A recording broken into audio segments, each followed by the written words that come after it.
ओम शांति। आज तो इस सभा को देख के ऐसे लग रहा है कि वतन से बाबा और दादी दोनों ही आप सभी को देख रहे हैं, क्योंकि ये सभा ऐसे लग रहा है कि जैसे होली हंस की सभा है। क्योंकि जब दादी भी खुद ब्राह्मण अपनी बाबा की बच्चों को देखती थी तो तुरंत ही दादी सभी की याद लेके बाबा तक पहुंच जाती थी। तो हम तो खैर बाबा तक पहुंच नहीं सकते, किंतु बाबा को और दादी को बुला सकते हैं। तो जिस दिन दीदी ने मुझे कहा कि आपको महादेव नगर की भट्टी में ज़रूर आना है, तो मैं सोचने लगी कि बाबा ने एक बार मुझे वरदान दिया था, क्योंकि दादी के साथ सब जगह पे जाना होता था, देश विदेश सब जगह पे जाती थी मैं, क्योंकि हम हमेशा दादी के साथ जाते थे, दूसरे कारोबार में बिजी रहते थे और स्टेज के सामने कम ही आते थे। आप सभी ने देखा होगा कि जब बाप दादा आते थे तभी मैं आती थी। तो जब दादी के साथ जाती थी तो दादी जब क्लास वगैरह कराते थे तो मुझे कहते थे आप 2 शब्द सुनाओ। तो मैं सोचने लगती थी जब दादी का सभी ने सुन लिया, हमारा क्या सुनेंगे। किंतु वो सीन तभी दादी ने एक बार कहा था कि एक दिन ऐसा आएगा तुमको सामने तो आना ही पड़ेगा। तो आज मुझे वो सीन, वो दिन और वो बातें सब कुछ याद आने लगी। और शुरुआत चंद्रिका दीदी से हुई। मैं बचपन से, जब मेरी 14 साल की उम्र थी, तब से मैं बाबा को पहचाना और बाबा के घर में मैं आई। जब हमारी पेरेंट्स दीदी के टाइम पे वो सब आते थे और मेडिटेशन हॉल में बाबा से मिले, तो हमारी फैमिली को बहुत होता था, पेरेंट्स को, कि इस घर से कोई ना कोई बाबा की बच्ची ज़रूर निकले। इस कारण हमारे घर में, लौकी घर में 5 साल तक सेंटर बना के रखा, किंतु तभी कोई नहीं निकला। तो एक बार मैं बहुत छोटी थी, जब मैं आई तो बड़ी दीदी थी और हमारी मम्मी और पापा और हमारी ताई तीनों थे। तो मैं बहुत छोटी थी ऐसी, तो मेरे को जब सामने ले गए तो दीदी ने, मम्मी ने कहा कि दीदी घर से कोई भी नहीं निकलता, इतनी सब बच्चियां हैं, कोई भी बाबा की नहीं निकलते। तो दीदी ने तभी मेरे तरफ देख के कहा, मेरे को याद नहीं है कि मम्मी सुनाती है।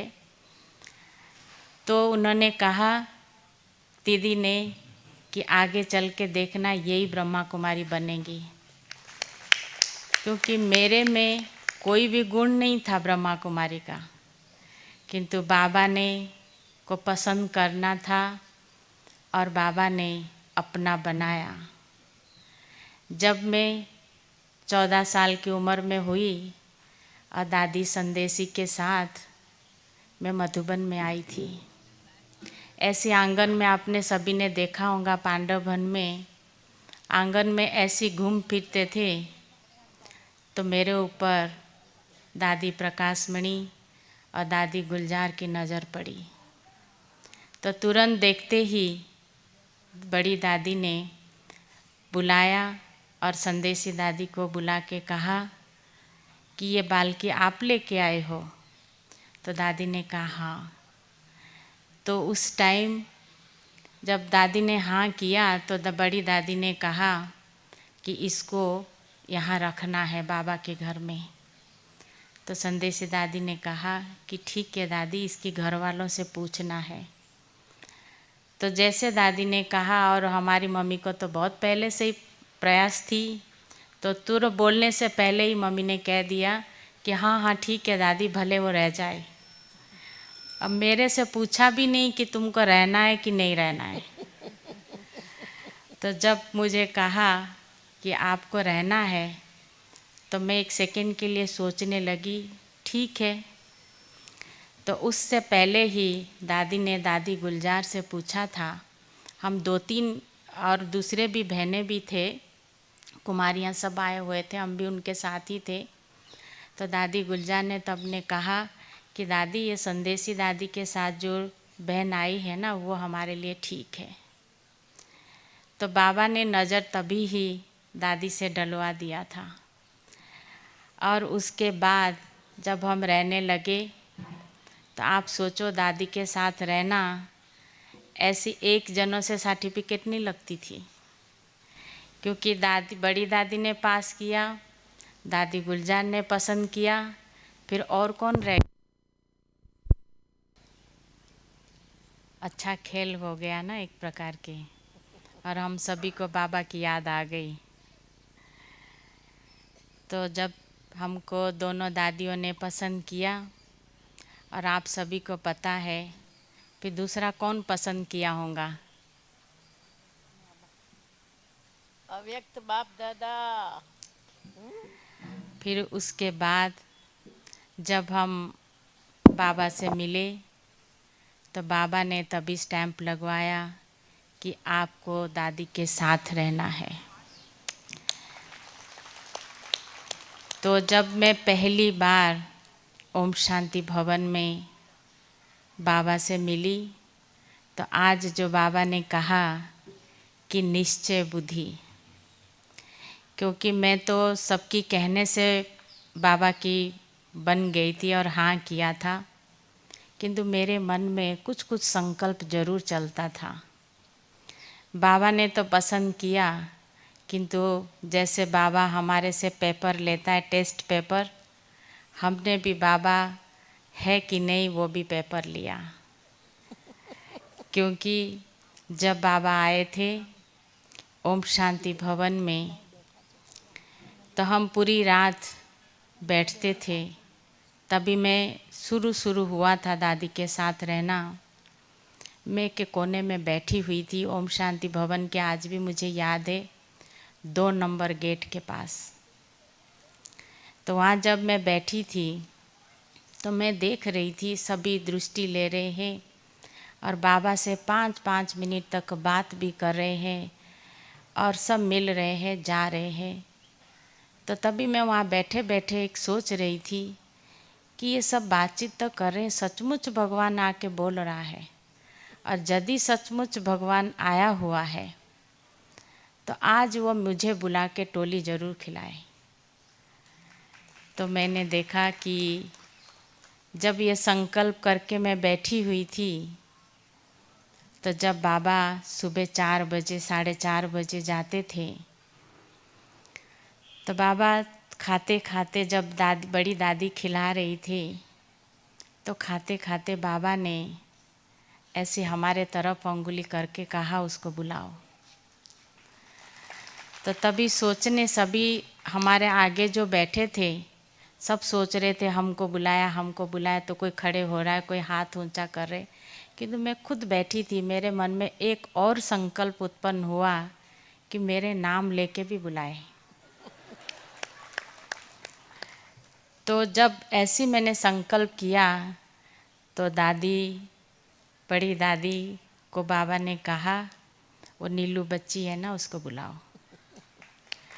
तो मैंने देखा कि फिर जब बाबा ने ऐसे बोला तो दादी तो जानती थी मेरे को।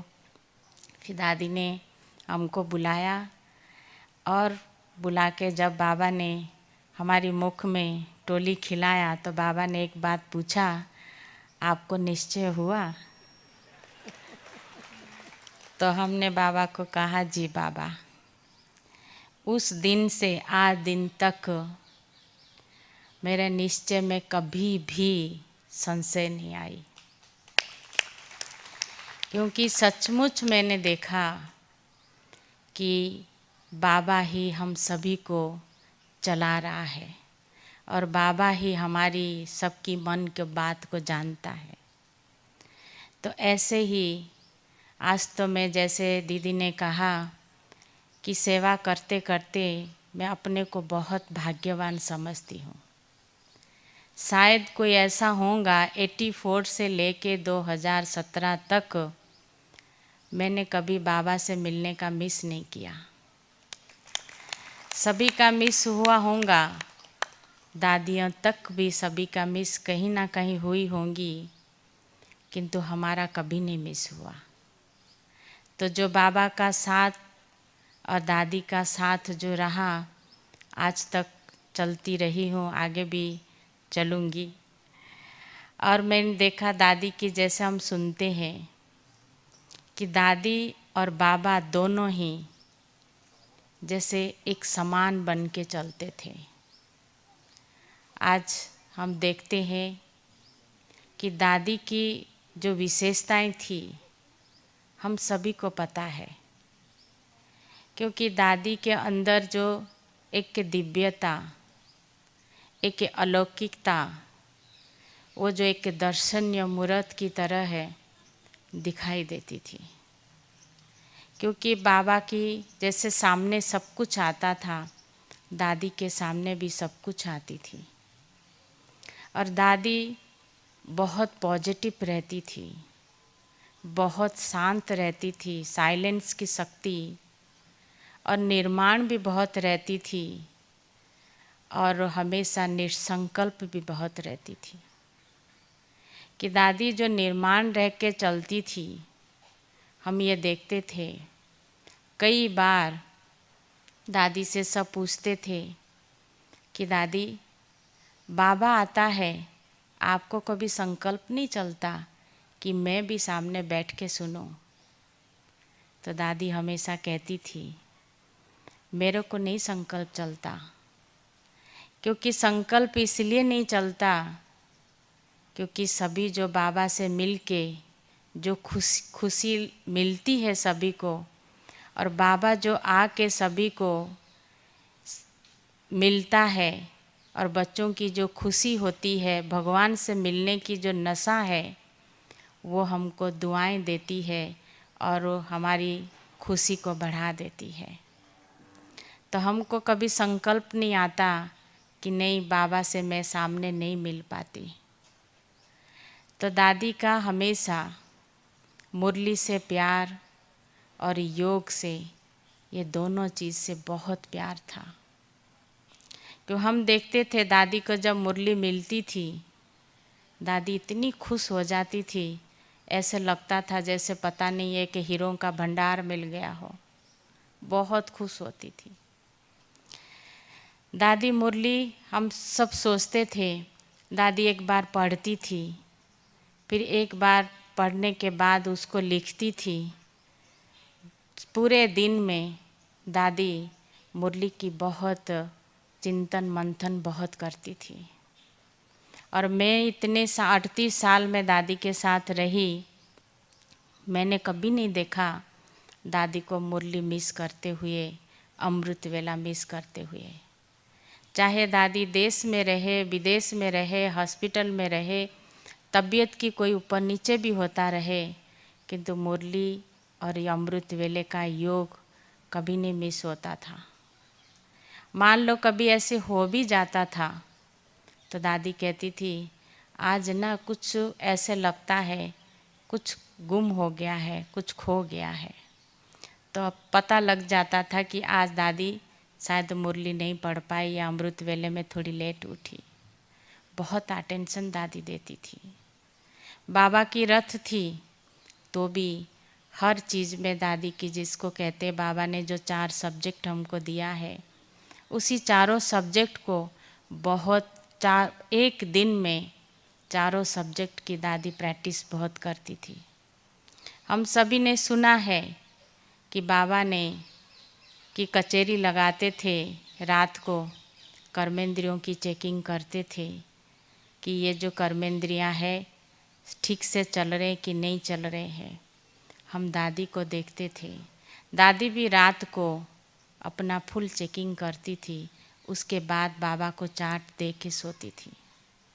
कि दादी की दिनचर्या में ऐसा नहीं था कि बाबा आते हैं तो ये छोड़ दे वो छोड़ दे, नहीं। दादी कहती थी बाबा का अपना पाठ है, हमारा अपना पाठ है। हालांकि जब बाबा आते थे पूरी पूरी रात हम बैठते थे।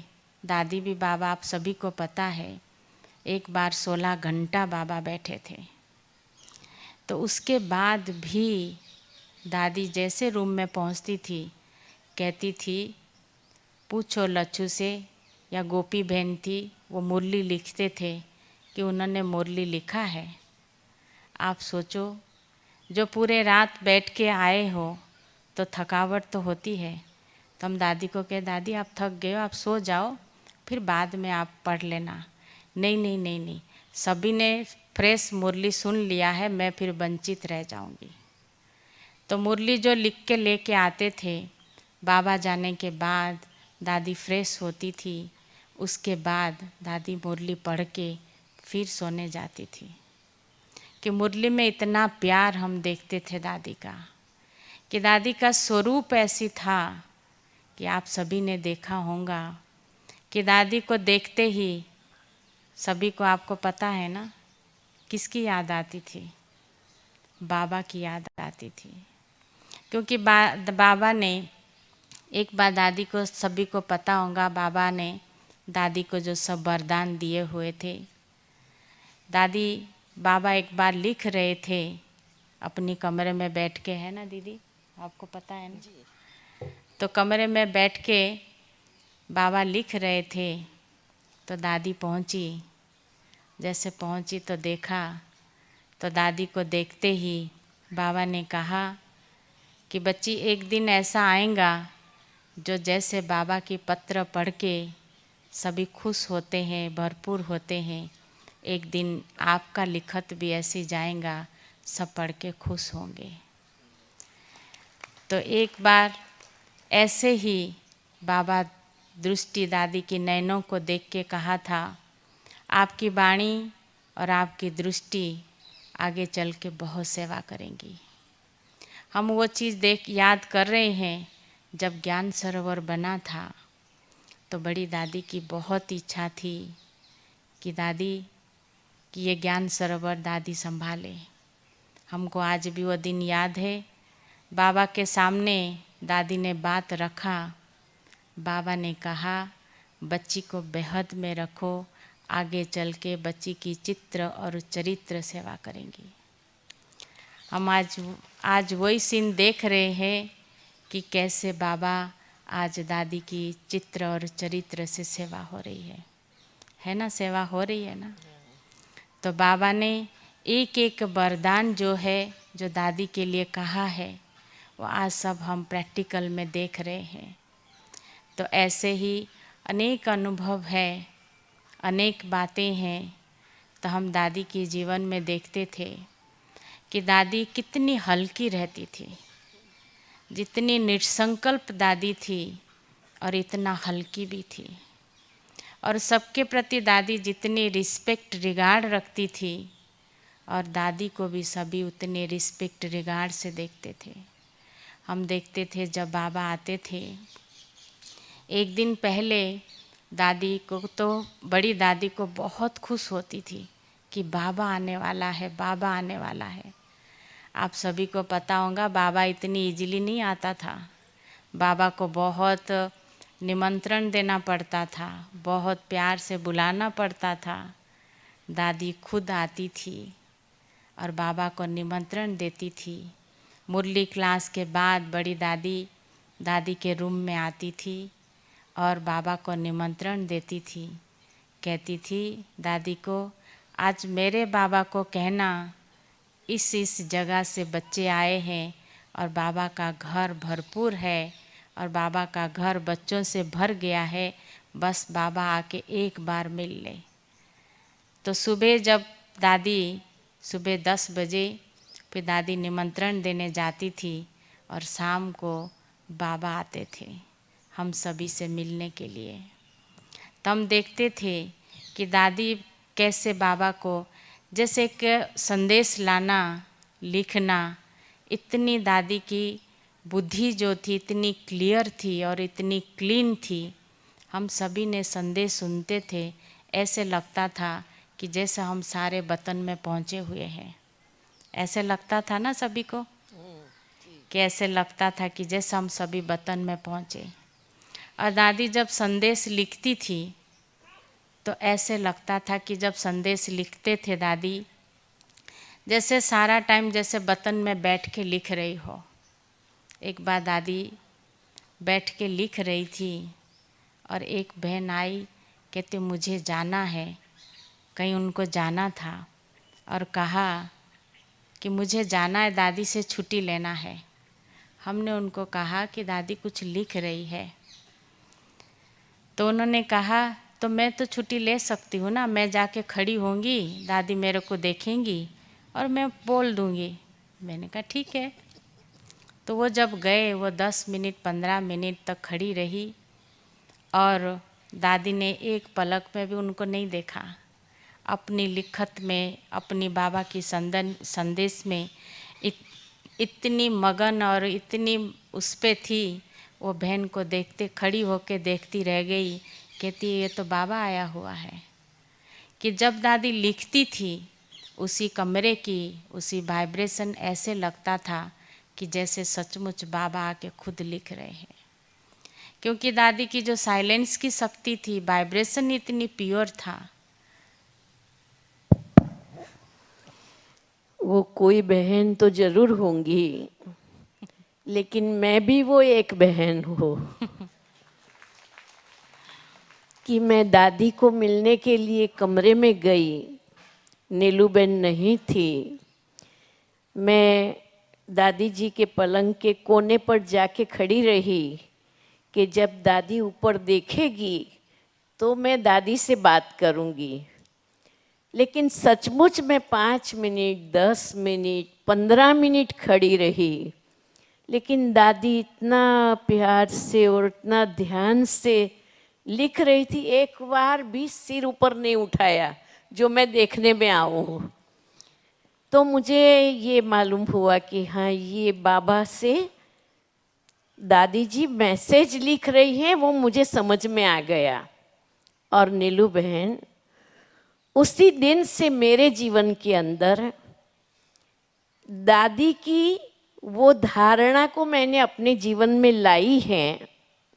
मैं अमृत वेले बाबा से दादी की वो बात याद करके हमेशा ही पत्र लिखती हूँ, हमेशा ही मैसेज लिखती हूँ।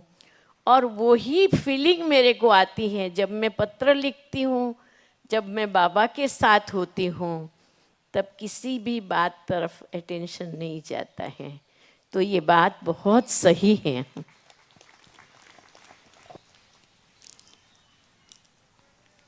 तो इस तरह से दादी का जो निसंकल्प और हल्कापन होता था, तो हम देखते थे दादी खुद भी बहुत हल्की रहती थी, दूसरों को भी बहुत हल्का कर देती थी।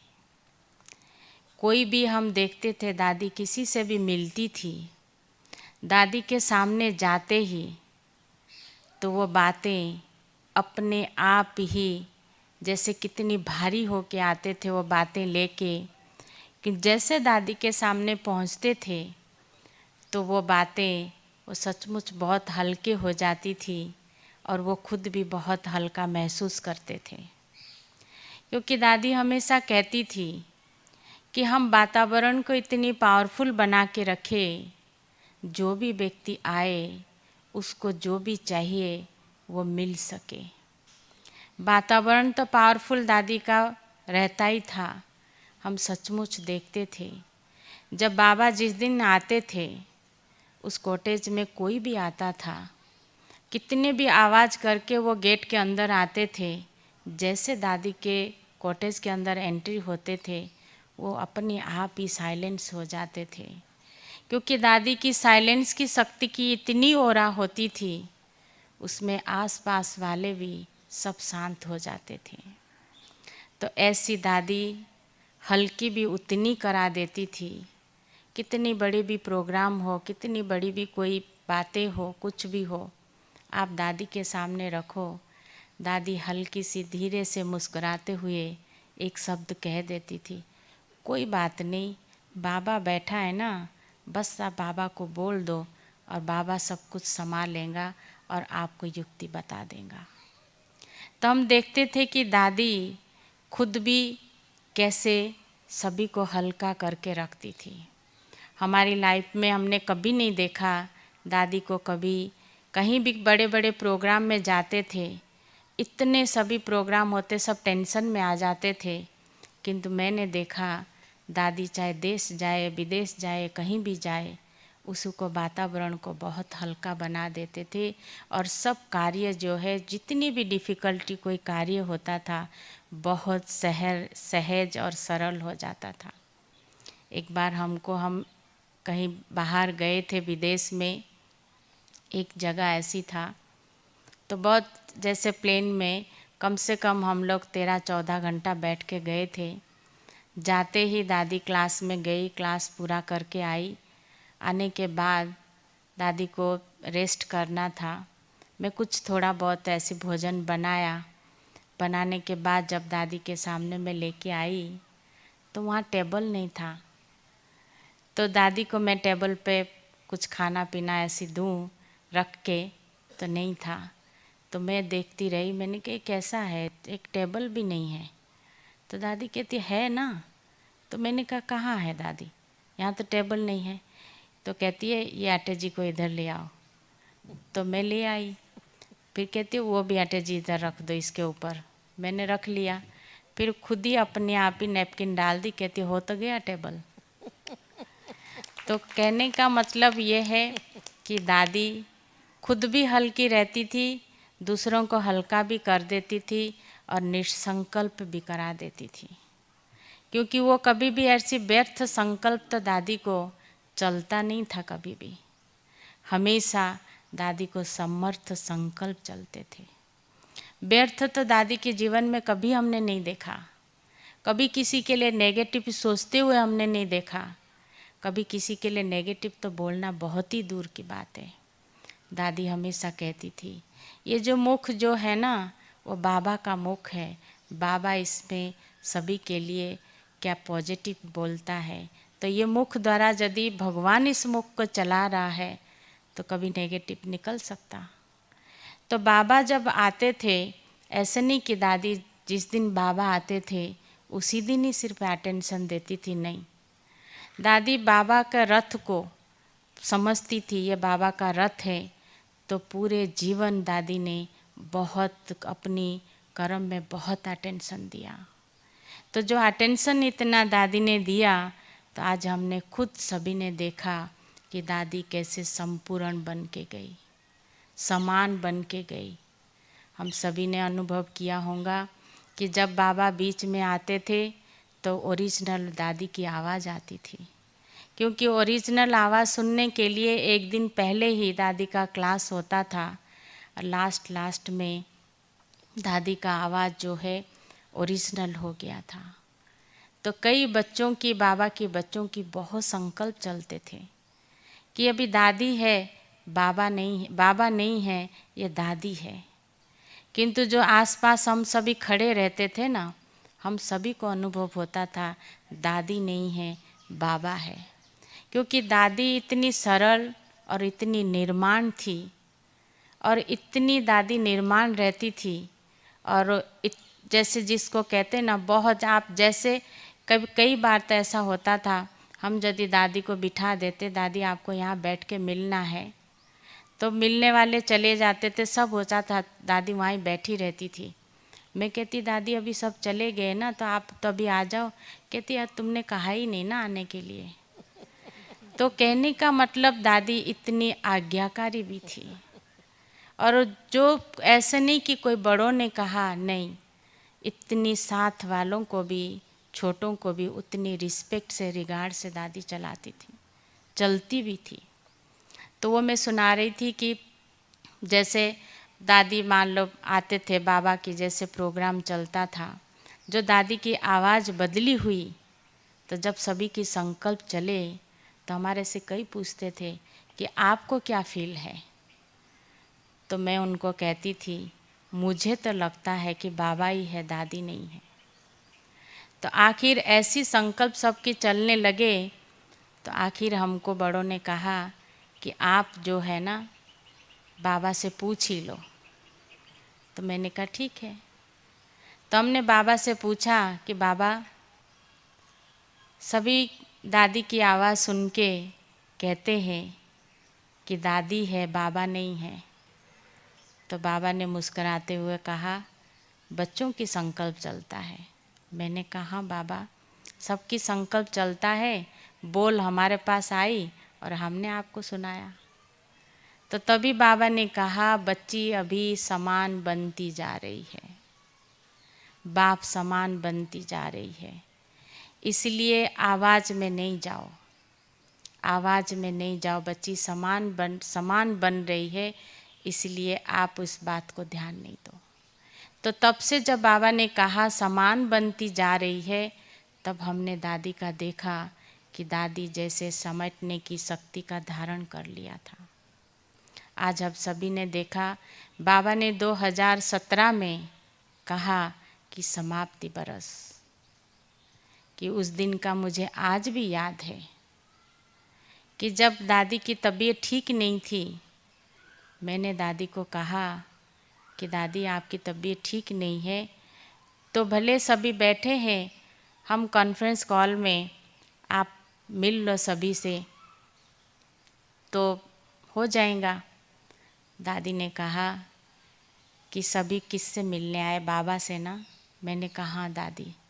कहती है बस तुम एक बल एक भरोसा रखो, मुझे वहाँ तैयार करा के बिठा दो, उनका कार्य है वो कराएंगे। तो सच्ची मैंने देखा, जब दादी को तैयार करा के हमने बिठाया तो बाबा आए और बाबा ने कहा समाप्ति बरस। तो जब बाबा ने कहा समाप्ति बरस, हम किसी को समझ में नहीं आया था कि सचमुच बाबा ने हमारे से छुट्टी ले लिया, किंतु बाबा ने कहा समाप्ति, और इधर दादी ने अपना समेटना चालू किया। आज वो सीन याद आता है जब दादियाँ ब्रह्मा बाबा के अनुभव सुनाते हैं, तो बाबा ने तभी सब कुछ कह के एक बार रात को कह दिया कि सबसे छुट्टी और विदाई, बोला था ना दीदी जी। तो देखो तभी भी किसी को नहीं समझ में आया था कि बाबा छुट्टी लेके जा रहे हैं। तो अभी भी जब बाबा ने हमारे से समाप्ति बरस कहा, दादी ने अपना समेटना चालू किया और दादी संपूर्ण बन गई। तो ऐसे ही दादी के साथ का अनुभव है। और एक मैं अपनी निजी अनुभव बाप दादा के साथ का सुनाती हूँ कि बाबा को हमको बहुत अच्छा बड़ी दादी ने चांस दिया था बाबा से डायरेक्ट बातचीत करने का, और बातचीत भी करती थी और खिलाने पिलाने का हमको ये भाग्य मिला था। किंतु ये हम देखते थे, मेरे को किसी ने कहा कि आप तो हमेशा स्टेज के पीछे ही रहते हैं। एक बहन अभी मैं यहाँ जब आई, बिंदु बहन है ना, कहा इंदु बहन, कहा इंदु बहन हमेशा स्टेज के पीछे ही रहती है और सब कार्य करती है। मैंने उनको बोला ये तो बहुत अच्छी बात है, क्योंकि स्टेज के पीछे में जितना रह के काम करते हैं ना, सेवा करते हैं ना, उसमें बाबा की मदद एक्स्ट्रा मिलता है। हमने खुद दादी को देखा, क्योंकि दादी हमेशा बाबा को सामने रखती थी और खुद पीछे रहती थी। कोई भी बात होती थी दादी तुरंत कहती थी कि ये बाबा ने किया, बाबा ने करवाया। तो ऐसे ही हम देखते थे कि बाबा रात को जब आते थे, एक बार उन दिनों में बाबा हर तीसरे चौथे दिन में आते थे, पूरी पूरी रात बैठते थे। तो पूरी रात जब बैठते थे तो हमको नींद भी बहुत आती थी, क्योंकि 4 दिन के बाद चौथे दिन आते थे, नींद पूरी नहीं होती थी। तो हम सोचा कि एक बार बड़ी दादी ने कहा कि आपको तो बैठना है, क्योंकि यज्ञ की कई बातें ऐसी होती थी। तो दादी ने कहा कि आपको ये बात पूछ के रखना है। तो मैं सोचने लगी मैं कैसे पूछूं बाबा से, कैसे बाबा से बात करूं। तो दादी ने तो कहा, मैंने कहा दादी कि मैं कैसे बात करूं बाबा से। बोला आप देखना बाबा जैसे आपको बताए। मैंने कहा बाबा बोलेंगे तब तो कहा नहीं बाबा नहीं बोलेंगे, आप चांस देख के बात करना। तो मैं सोचने लगी कैसे मैं बात करूं बाबा से। तो संकल्प चलता रहे, बाबा सबसे मिलते रहे और मेरी संकल्प चलता रहे कि मैं कैसे बात करूं, ये कैसे पूछूं, क्या करूं। तो मैं साइड में होके बैठ गई, मोहिनी बहन टोली दे रही थी और मैं बाजू में बैठ गई। तो मेरे को घड़ी घड़ी मोहिनी बहन कहती है कुछ बात है क्या। मैंने कहा नहीं। तो मैं मोहिनी बहन को जवाब दूं और बाबा की तरफ देखूं कि बाबा क्या देख रहे हैं। और बाबा तो अपनी मस्ती में और सबसे मिल रहे और मेरे तरफ देखे ही ना बाबा। तो मैंने कहा अभी मैं क्या करूं जब बाबा मेरे को देखे। तो मैं जाके फिर सामने बैठ गई, तभी भी बाबा नहीं देखा, क्योंकि मैं ये देख रही थी कि बाबा मेरे को देखे और मैं जाके बात करूं। तो देखा मैंने, थोड़ी देर के बाद बाबा ने जैसे दृष्टि देते देते एक साइड से ऐसी देखा मेरे को। तभी मुझे समझ भी नहीं आया कि बाबा ने मेरे को देखा, माना बात करनी चाहिए मुझे। नहीं आया तो मैं चुपचाप बैठ गई। तो दादी, बड़ी दादी फिर 3 साढ़े 3 बजे आई, कहती आपने बाबा से पूछा। मैंने कहा बाबा मेरे तरफ देखा ही नहीं तो मैं कैसे पूछूं। तो कहा तो देखा ही नहीं तो आपको बात करना चाहिए। मैंने कहा मैं कैसे बात करूं, बाबा फ्री नहीं हो रहे, एक के बाद एक सभी आ रहे हैं। तो दादी ने तभी देख के मुझे कहा, फिर मुझे दादी ने एक बार रात को 1:30 बजे तक दादी बैठी और फिर मेरे को बताया कि कैसे आपको बाबा से बात करना है। क्योंकि बाबा से एक बार पूछने के बाद हम दोबारा उस बात को रिपीट भी नहीं कर सकते। एक बार आपने सुना दिया बस, फिर उसकी जवाब यदि बाबा को देना होगा बाबा उसी टाइम ही देंगे, नहीं तो फिर अपनी साइलेंस रहते थे। तो मैं देखती थी मेरा इतनी भाग्य था, कोई भी बात होती थी मैं बाबा से बात करती थी, ऐसे होता ही नहीं था जो बाबा मुझे जवाब ही ना देवे। तो इसके कारण सभी हमारे तरफ इतनी विश्वास रखते थे। तो सभी जो भी बात होती थी, खास करके जो यज्ञ की बड़े हमारे सब थे, तो मुझे ज़रूर बताते थे, कहते थे आप ये बात पूछ के रखना। तो मैं कहती थी ठीक है। और मुझे जो बात नहीं समझ में आता था तो मैं कहती थी बाबा वो आएंगे ना, उनको आप बता देना। तो दादी संदेश में जब बाबा जाने के बाद आते थे तो सुनाते थे। कहने का मतलब ये है कि बाबा की नैनों की भाषा और बाबा की जो आवाज़ होती थी, आप सभी ने नज़दीक में देखा होगा, बहुत धीरे होता था। इतना धीरे होता था, बाबा एक शब्द बोल दिया माना दोबारा बाबा रिपीट नहीं करते थे। तो सामने इतनी सब आते थे, जब बाबा के सामने खड़े होते थे तो हमको एक एक बात की ध्यान दे के उनको ट्रांसलेशन करना पड़ता था, बताना पड़ता था। जो एकाग्रता की शक्ति है मैंने उस टाइम सीखा। और जो नैनों की भाषा, मौन भाषा जिसको कहते हैं, वो मैंने भी सीखा, वो भी दादी से सीखा। क्योंकि बाबा को कोई चीज़ चाहिए होता था, बाबा कभी बोलते नहीं थे। आप सभी ने देखा होगा कई बार बाबा टोली के लिए, फूल के लिए, फल के लिए बाबा सिर्फ देखते थे, उससे हम समझ जाते थे बाबा को फल चाहिए, फूल चाहिए या टोली चाहिए। बाबा को बोलना नहीं पड़ता था। तो जो एकाग्रता रहते थे तो उसके कारण ही मैं देखती थी वो एकाग्रता की शक्ति मुझे वो स्टेज पे ही सिर्फ मिलता था, उसके बाद मेरी एकाग्रता नहीं रहती थी। वो स्टेज पे इतनी एकाग्रता रहती थी, चाहे बाबा 8 घंटा रहे, 10 घंटा रहे, 4 घंटा रहे, तो वो एकाग्रता की शक्ति रहती थी। क्योंकि तभी हम एकाग्रता रह सकते हैं, तभी जब एकाग्रता हम रहते हैं तभी बाबा की हर बात को हम समझ पाते हैं और नज़दीकता का अनुभव भी कर पाते हैं। यदि हमारी बुद्धि इधर उधर होती है, जैसे बाबा कहता है ना, बाबा खजाना बांटता है, और यदि हमारी बुद्धि इधर उधर होती है, वो खजाना हमारा मिस हो जाता है। तो ऐसी मैं समझती थी कि यदि हमारी बुद्धि इधर उधर हुई तो बाबा जो सबको दे रहा है और हमको जो दृष्टि दे के बता रहा है वो मिस हो जाता था। तो एक बार का अनुभव है कि जब ऐसी मैं जब सुना रही थी कि मैं एक बार थक गई थी। थकने के बाद मेरे को दादी कहती थी बाजू के रूम में आप सो सकते हो। मैंने कहा ठीक है दादी, क्योंकि बाबा रहते थे तो ऐसे जा भी नहीं सकते थे, वहाँ ही रुके रहते थे। तो एक बार जब मुझे नींद आई, है तो हंसी की बात है, तो मुझे जब नींद आई तो मैंने क्या किया, जहाँ मेरे को बताया था वहाँ नहीं सोई मैं। पीछे क्या होता था, स्टेज के सब गद्दे बिछते थे ओम शांति भवन में, वो एक पीछे रूम था, वो गद्दे बहुत रखे हुए होते थे। तो हमने कहा ये जगह सबसे बेस्ट है, यहाँ कोई देखने वाला भी नहीं है, मैं अपना नींद पूरी कर लूँगी, ऐसी सोच के।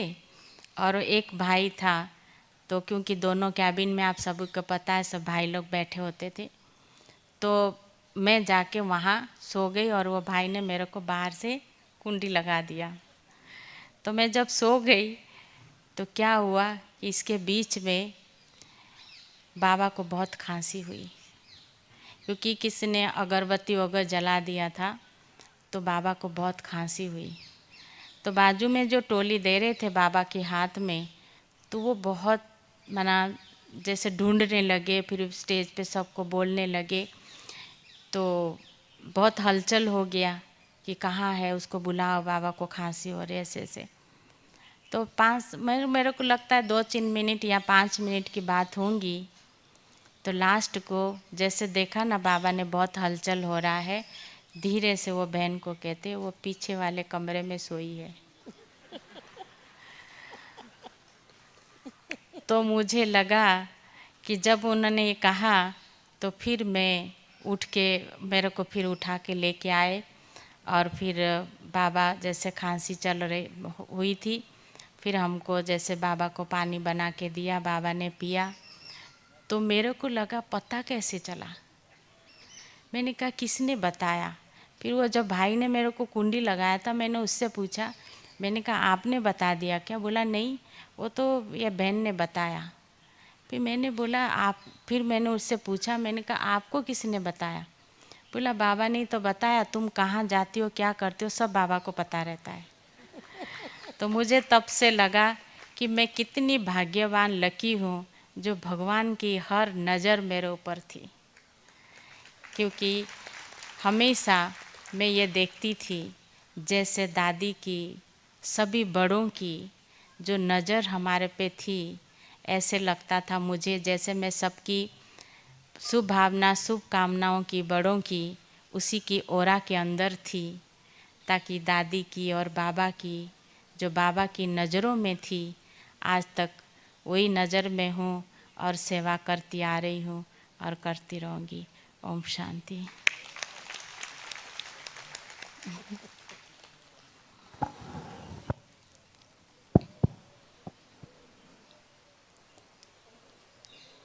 बाबा तो दादी गुलजार जी का ध्यान रखते ही थे।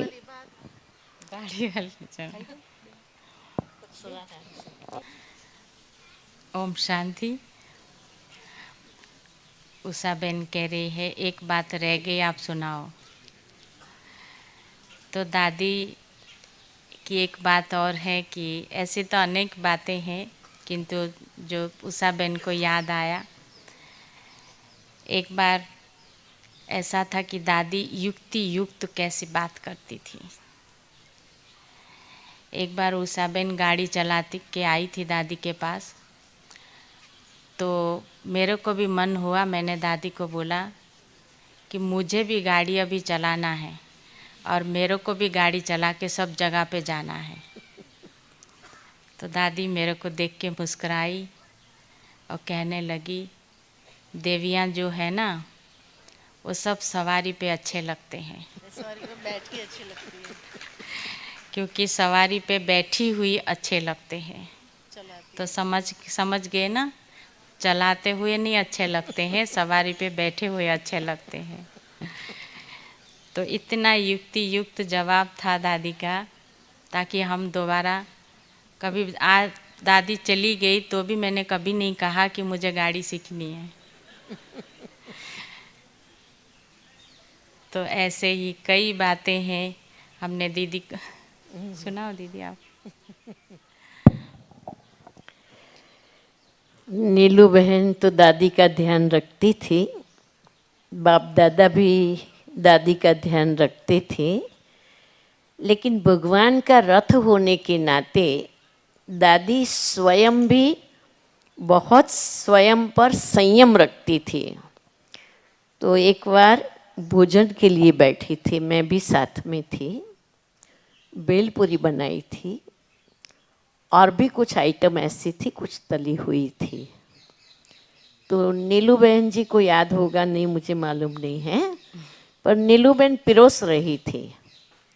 तो दादी ने बड़े प्यार से कहा, नीलू तुमको मालूम है ना कल बाबा को आने का है। ऐसा करके वो दादी ने नहीं लिया, तो बाबा को आने का है, रथ को ठीक रखना है, इसीलिए ऐसा कुछ भी नहीं खाना है। ये कितना बड़ा संयम है।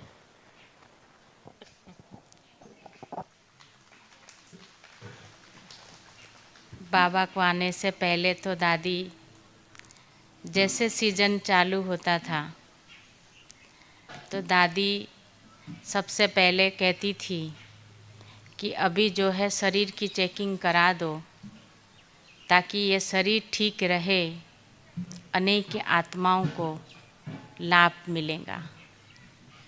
तो दादी अपना बहुत ऐसी अटेंशन रखती थी सिर्फ बाबा के बच्चों के लिए और बाबा के लिए। और दादी को सबसे फेवरेट दिन कौन सा होता था? शिवरात्रि। शिवरात्रि। एक बार मुझे याद है, शिवरात्रि का ऐसे दिन था, तो हम लोग, दादी बॉम्बे में थी, तो दादी को हॉस्पिटल में दादी थी, तो बॉम्बे में दादी हॉस्पिटल में थी, दादी को कुछ छोटा सा ऑपरेशन हुआ था। तो दादी ने शिवरात्रि जब आने लगी तो दादी तब से बोलना चालू किया, 2-3 दिन पहले से ही कहा कि मुझे तो किसी भी हालत में आबू जाना ही है। तो सभी डॉक्टर्स ने मना किया, कहा कि दादी आप आबू नहीं जा सकते, क्योंकि अभी तो सिर्फ 3-4 दिन हुआ है ये ऑपरेशन को, तो आप ट्रैवल नहीं कर सकते। तो दादी उनको मुस्कुराते कहती थी, मुझे तो कुछ नहीं है, मेरे को कोई तकलीफ़ नहीं है, सब कुछ सहज हो जाएगा। तो कहते थे वो सब डॉक्टर, बोलते थे दादी आप नहीं जा सकते। दादी ने कहा ठीक है। उनसे दादी ऐसी करके बात करती थी। एक बार उसी दिन उसी टाइम दादी सबको कहती थी जाना तो है ही। तो दादी जब कह देती थी जाना है, हम दादी को कहते दादी कोई बात नहीं, एक दिन बाद में चले जाएंगे, कोई ऐसी बात थोड़ी है। तो तब तक दादी फिर चुप हो जाती थी। तो मैंने कहा दादी आपको अभी ऐसा है, आपको बिठा के नहीं ले जा सकते, हम प्लेन में नहीं जा सकते। तो कहती थी तो नहीं जा सकते ना, हम कहते थे नहीं दादी अभी नहीं जा सकते, और सभी डॉक्टर्स भी मना कर रहे हैं। तो तभी निर्वा भाई भी वहाँ ही थे। तो शाम को रोज़ हॉस्पिटल में निर्वा भाई योग करने आते थे। तो योग करते करते दादी ने कहा मुझे सभी आत्माओं की आवाज़ आ रही है कि अभी आप आ जाओ। तो निर्भय भाई ने कहा, दादी हम मैसेज भेज देंगे और हम यहाँ से ही आपको प्रोग्राम करेंगे। कहा ठीक है। फिर 2 दिन था, दादी ने मुझे बुलाया अमृत वेले। मैं पास में सोई हुई थी, 3:30 का बजा था। दादी ने बुला के कहा कि ऐसा कुछ नहीं हो सकता जो यहाँ से मैं आबू तक पहुँच जाऊँ और फिर आ जाऊँ। मैंने कहा दादी एक ही चीज़ हो सकती है, किसी की प्राइवेट प्लेन हो तो, नहीं तो नहीं। तो जब ऐसे बोला तो दादी ने चुप रह गई, कहती अच्छा। किंतु दादी को आना था, बाबा को आना था, और दादी के अंदर जो दृढ़ संकल्प था वो बाबा ने दृढ़ संकल्प, बाबा कहता है ना कि आप एक बार संकल्प दृढ़ करो तो बाबा मदद करके उसको विजय प्राप्त कराता है। तो उस दिन दादी को एक भाई ऐसे मिलने आए, जैसे बाबा को कल आना है और आज ही वो भाई आए। उनका बर्थडे था और दादी को मिलने आए हॉस्पिटल में, और दादी को जैसे बर्थडे मना के, अच्छे बड़े थे। फिर दादी को बोला कि दादी मैं दिल्ली जा रहा हूँ। और तो दादी ने कहा कि अच्छा कितने बजे आपकी फ़्लाइट है? तो कहा दादी मुझे फ़्लाइट में जाने की ज़रूरत ही नहीं है, मेरा खुद का ही फ़्लाइट है। तो दादी ने जब उन्होंने कहा मेरी खुद का फ़्लाइट है, तो दादी ने कहा अच्छा तो आपका खुद का फ़्लाइट है तो वो कहाँ है? तो बोला दादी वो एयरपोर्ट में रखना होता है, फिर हम अपनी जब चाहिए तभी जा सकते हैं। बोला कभी भी जा सकते हैं? बोला हाँ। दादी कभी भी किसी को 1-2 शब्द बोलती थी, किंतु वो भाई से इतनी इंक्वायरी कर लिया दादी ने, जो हम देखते रह गए। तो फिर उनको कहा दादी ने, जब उन्होंने कहा कभी भी, तो फिर उन्होंने कहा अच्छा कभी भी? बोला हाँ। किंतु उसने फिर तुरंत जवाब दिया, कहा कि दादी सूर्य अस्त के बाद नहीं चल सकते, उससे पहले जा सकते। बोला अच्छा ठीक है। बोला आप नाश्ता करेंगे, बाबा के घर में आए हैं, नाश्ता करके जाना। तो हॉस्पिटल में 6th फ्लोर में अपना आश्रम है। तो वो जैसे गए नाश्ता करने, तुरंत दादी ने हमको बुलाया और बुला के कहा कि इसका प्राइवेट प्लेन है। तो मैंने कहा कि दादी उनका प्राइवेट प्लेन है तो उनको प्लेन में जाना है ना, हमको थोड़ी वो मिलेगा। कहते नहीं तुम बात करो, वो ना नहीं करेगा। कि दादी ने जितनी देर तक उससे बात किया तो उसकी मन की बात, हाव भाव सब पहचान लिया था। तो फिर हमने बात किया जब उनसे, तो उसने कहा, तुरंत उन्होंने कहा कि भले आप जा सकते हो तो मैं चला जाता हूँ, ऐसी कोई ज़रूरी नहीं है, आप दादी को लेके जा सकते हो। तो जब हमने ये बात योगिनी बहन और निर्भय भाई थे तब जब सुनाया, तो उस टाइम कहा कि वो दे रहे हैं। मैंने कहा उन्होंने तो हाँ किया है देने के लिए। तो उसके बाद दादी को जैसे पता लगा तो दादी इंतज़ार कर रही थी कि ये कब हाँ माना हाँ किया कि नहीं। तो जैसे उन्होंने हाँ किया और वैसे मैंने बोला कि उन्होंने हाँ कर दिया, तो दादी जैसे ऐसी खुश हो गई और ऐसी हो गई जैसे कुछ बीमारी अपनी शरीर का भूल ही गई। जो डॉक्टर आए जैसे बोले दादी ये मेडिसिन, हाँ हाँ सब ठीक है, आप बस नीलू को बता दो वो कर लेंगी। मैंने जैसे सुनना ही नहीं चाहती थी दादी। तो जैसे उन्होंने कहा और दादी को करके हम प्लेन में जब लेके आए, यहाँ आने के बाद दादी ने कहा यज्ञ में कभी भी शिवरात्रि मिस नहीं हुआ है, ये कैसे मिस हो सकता? क्योंकि दादी आई और बाबा आए और झंडा लहराया। तो वही दिन मुझे याद आया जिस दिन दादी 2021 11 मार्च को गई, उसी दिन भी शिवरात्रि ही थी, क्योंकि शिवरात्रि के दिन ही दादी गई और 6 साढ़े 6 बजे दादी पूरा फुल तैयार हो गई थी। और जब हमने दादी से पूछा कि दादी आज शिवरात्रि है, सचमुच दादी को नाम सुनते ही इतनी आंखें खोल के इतनी कहती है हाँ। तो मैंने कहा आप झंडा लहराएंगे ना? तो कहती है हाँ। तो हमने ये देखा कि लास्ट तक भी दादी झंडा लहराना है, शिवरात्रि का झंडा लहराना है, दादी को बहुत था। जब तक दादी बाबा आते रहे, पूरी यज्ञ में जितने 50 साल बाबा आए, कभी शिवरात्रि मिस नहीं हुआ। एक बार 18 जनवरी मिस हुआ था, किंतु शिवरात्रि कभी मिस नहीं हुआ। दादी कैसे भी कंडीशन में होती थी, हमारे से सारे डॉक्टर्स जब दादी को हम लेके आए थे तो हमारे से चैलेंज किया था कि दादी आधा घंटे क्या 10 मिनट भी नहीं बैठ सकती है।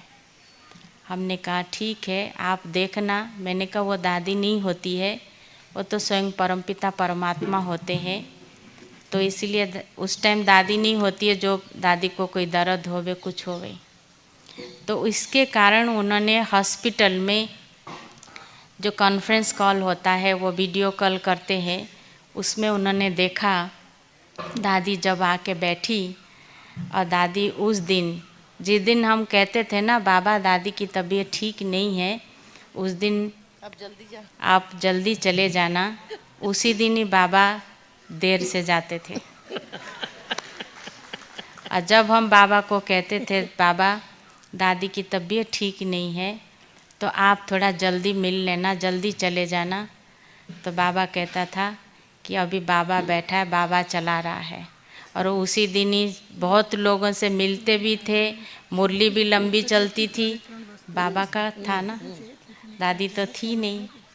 तो हम ये देखते थे कि उस टाइम जो जो डॉक्टरों से हम वायदा किया था, उन्होंने हमारे साथ चैलेंज किया था, उन्होंने सभी ने एक ही शब्द में कहा ये सचमुच भगवान का कार्य है, इनका रथ को स्वयं भगवान चला रहा है, ये कोई मनुष्य आत्मा का नहीं है।